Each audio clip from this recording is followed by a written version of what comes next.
welcome to my channel. I'm Tanya Azar. I am a university instructor, a wife, a cat mom, and a passion planner ambassador.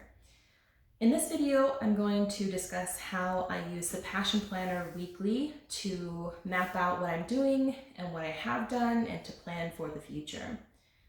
So maybe some of these tips will be helpful. This is actually a week that's almost finished. So I'm going to show you how I set up the next week, for example, but I did want to give you a good idea of what it looks like toward the end of the week so that it makes a little more sense as I'm setting it up in the following week. Essentially, I keep a fairly minimal decorative approach to my passion planners. I like to add a little color and a few little stickers, but I don't overdo it, partly because it takes a lot of time and I do have a lot of things on my list to do.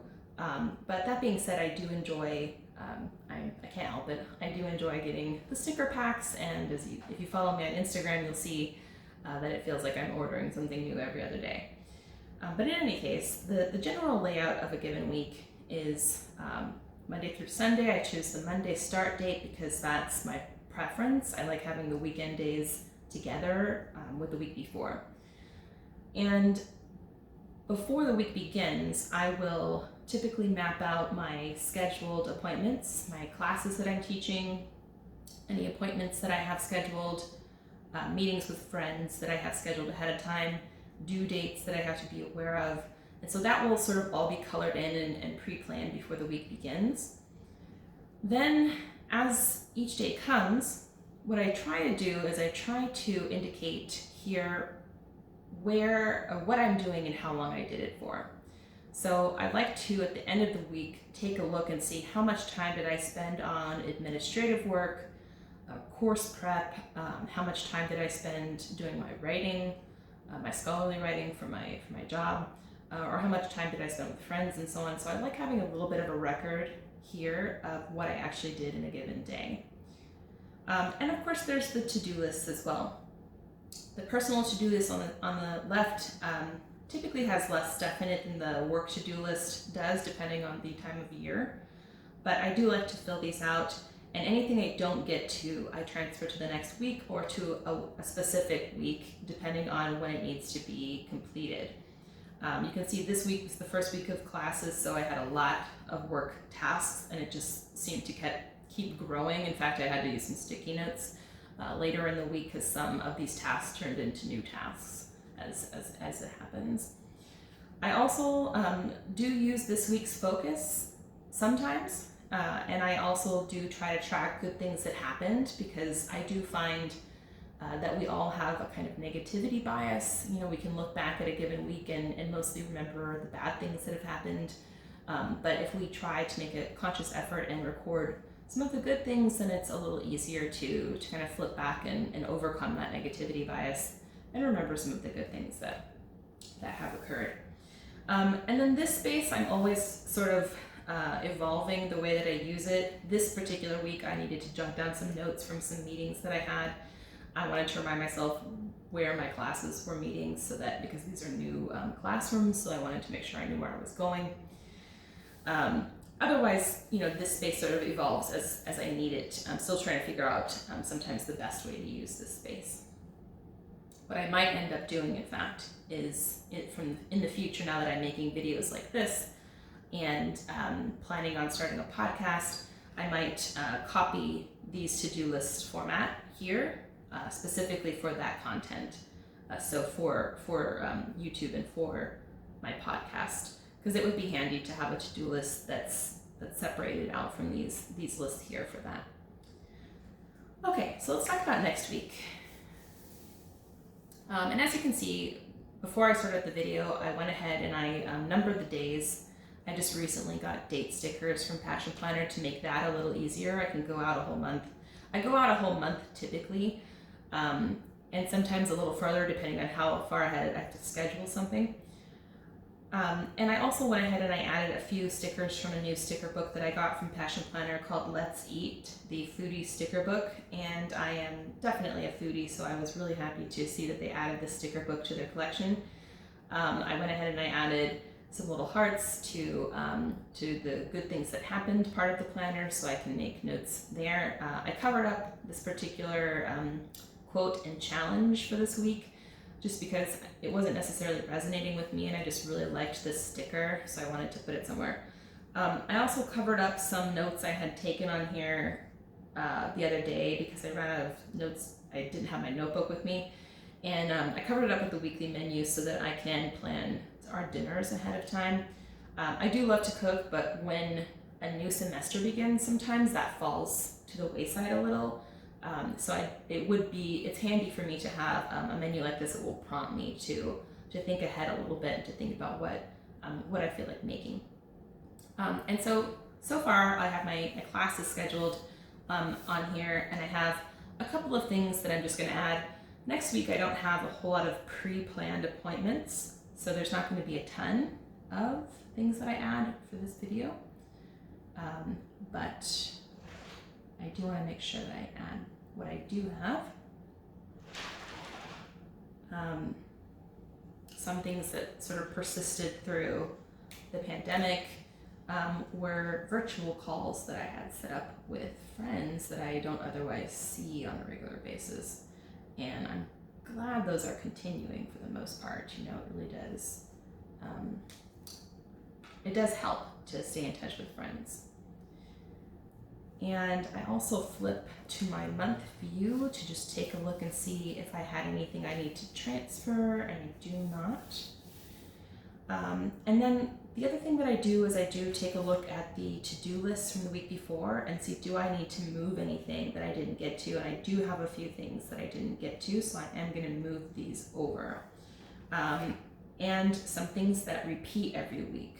For example, I have to remind myself to send specific announcements to my classes, and so I like to add check boxes to help me remember that. So I do have to get a new key card because my key card won't let me into the new department area, and I just didn't want to stand in line for the card this week because all the students were doing that. So that is on next week's agenda. And I'm going to go ahead and I'm going to put my boxes for my announcements in here.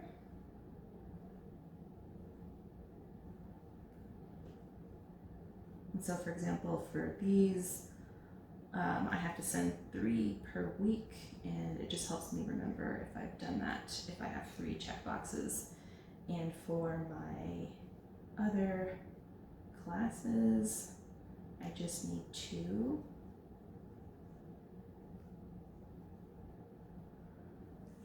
And those are handy. And then I have some things that don't have specific due dates, but they are things I need to be thinking about. So I am going to move them.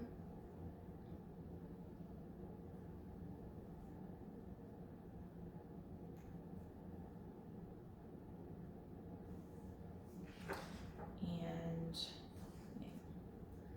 so I need to actually put together a bibliography next week for a book project that I'm working on.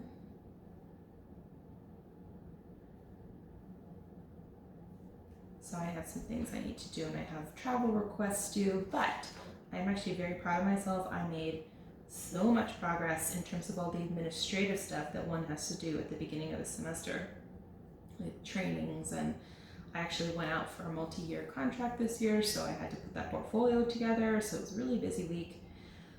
Really happy with, overall, with everything that I was able to accomplish. I do have some personal things I need to do. I'm actually going to send my great aunt a letter.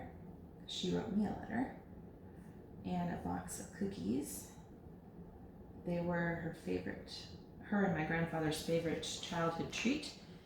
And I like being able to make these things for them and to send it. And I actually also need to send a box and a letter to my grandfather. Unfortunately, my grandfather just found out that he has terminal cancer at age 90. And so that was a very big blow to us last week.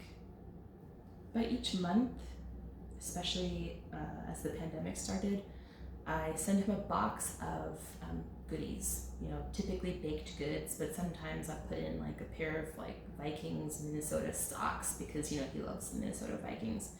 But he really likes to get mail, and they were so isolated in the pandemic, so I just started kind of sending these boxes, and now especially I want to keep on going with that. I also need to finally cut my pandemic hair. I kind of put it off because I just wasn't sure what kind of haircut I wanted, but now I'm fairly certain, and so I need to actually do that. And a friend of mine talked me into registering for a 5K, so I need to do that. I actually did this morning. And that's it for personal stuff right now. And I also add every week, I go ahead and I add 2 boxes for laundry. And this just helps me remember when I did it and when I still have to do it. So yeah, I like having that, and grocery shopping as well. Just like having that too as a visual, and plus I like giving myself credit for things that I do, so that's part of it too. I mean, shocker that a Gold Star lover became a teacher, but yes, that's essentially it. So that is how I set up a week, and eventually it will look more like this as the week evolves. But for now, it is quite clean and tidy, and I have things that I need to check off, things that I need to accomplish, and I feel really good about doing this. If possible, I do this on a Friday. If not, I do it Sunday or Monday morning. I'm not too particular, but just having it ahead of the week is kind of handy. Okay, thank you so much for watching, and stay tuned for other videos about how I use my passion planner and how I otherwise organize my passion projects, my work-related projects, and my life goals in general. Thanks again for watching.